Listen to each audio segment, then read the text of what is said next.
So I know you asked me to share a little bit of my story, and so when I think of my story, it's all about Schenectady, New York. My great-grandfather moved to this country in 1922.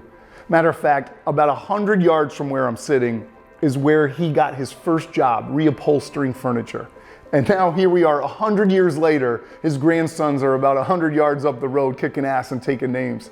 And so, you know, my family's been in this town forever. My grandfather came here at age 13 with his father. My dad grew up in this town. My brother and I grew up about 10 minutes from here in Schenectady County, Rotterdam.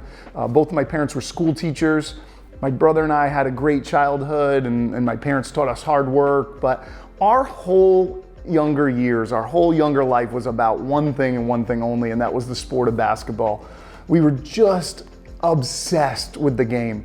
And we were lucky enough to be a part of several special teams, really special teams where people came together and lived that amazing experience together.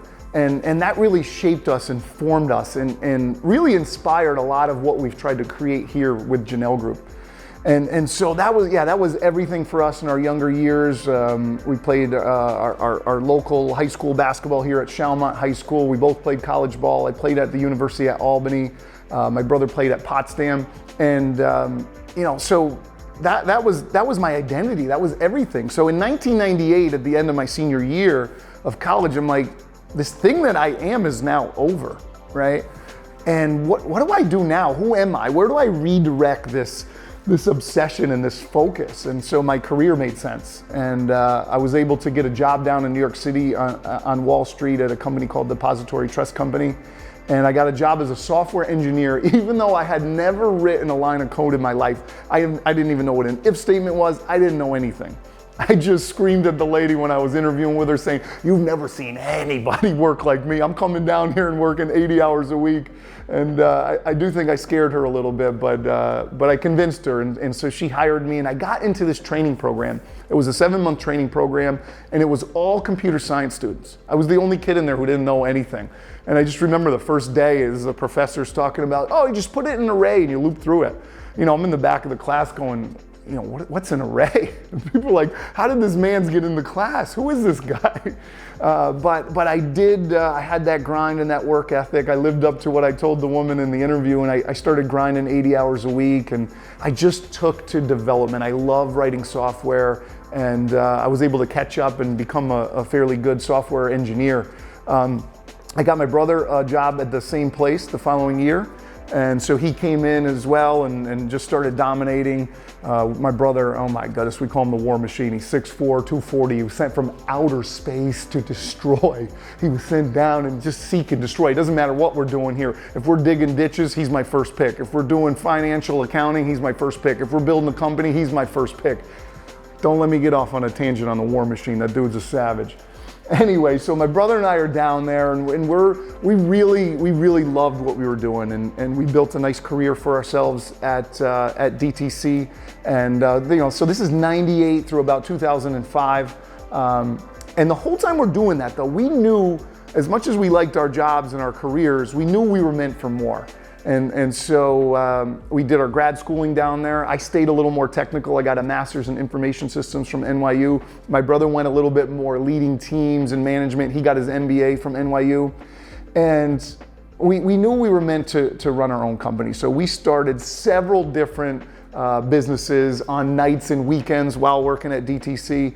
And I assure you, we started some of the worst companies you could ever imagine. If we ever have time over a beer, I could share some of the stories, and you wouldn't believe some of the things we thought were gonna work. But after each subsequent failure, we got a little smarter, a little more confident, and started to gain momentum. And by 2005, maybe on our 7th or 8th company, I had developed an educational software program. Started showing people like, yo, this is pretty cool. And so we set up 12 appointments with schools, and we pitched them on the software. 11 out of 12 of them were like, this is awesome, we're gonna buy it. So we're like, yes, we're gonna do it. So I quit my job. I had a great job. I quit my job to run the educational software company.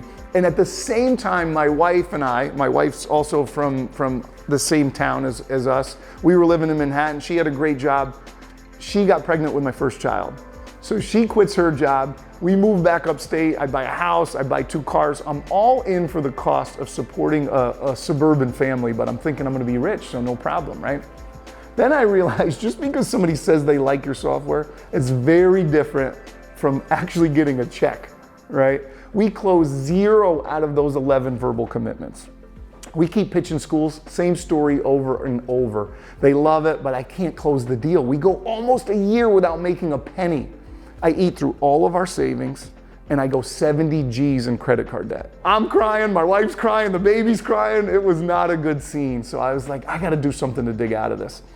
So I actually picked up 2 full-time gigs. I did 2 40-hour-a-week programming gigs. I did them for 11 months.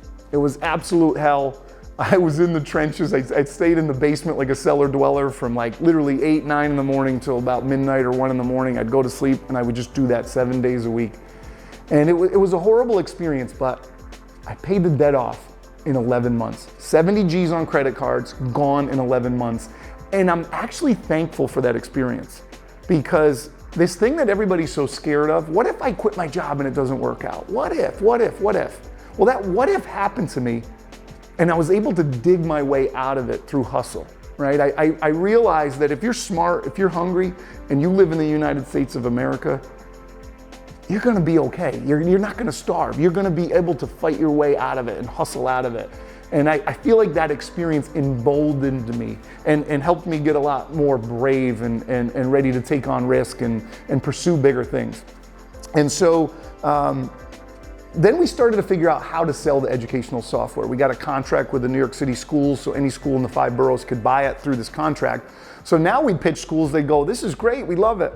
We'd say, use this contract, boom, we start closing deals, right? We scale sales up to about $500,000 a year, which is awesome, right? Sounds like a lot of money, but when you're running a software company, $500,000 a year doesn't go very far. And so what we found is we'd have to, we'd hire a couple people and then we'd have to lay them off. We'd hire somebody, we'd lay them off. We could just never get this business over the hump.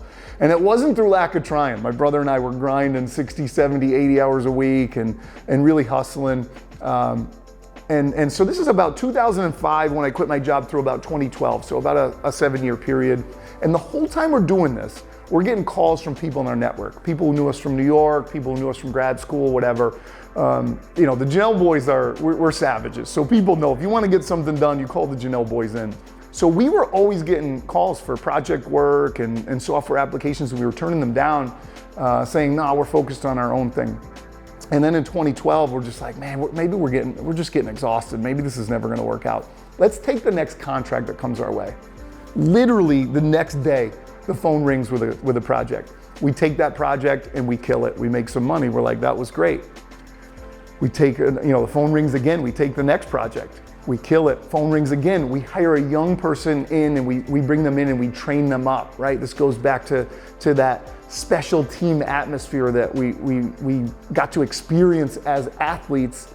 Now we tried to recreate that here, right? So as we're bringing young folks in, we're training them up and we're looking for the people that fit the culture and are fired up and want to do things the way we want to do it, right? We want to have fun and live extraordinary lives while we're building this, right? This shouldn't be just about grind and misery. This should be about building an amazing life for ourselves.